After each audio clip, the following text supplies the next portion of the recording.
তবে ঘটনাটা নিঃসন্দেহে নিন্দনীয়, দুর্ভাগ্যজনক।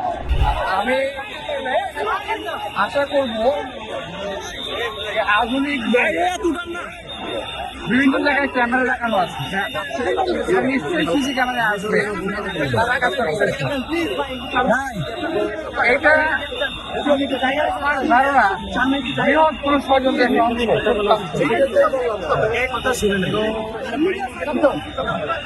এটা সুষ্ঠু তদন্তের মাধ্যমে আসামিদেরকে বিচার করা দরকার এবং বের করা দরকার কারা কি উদ্দেশ্যে এগুলো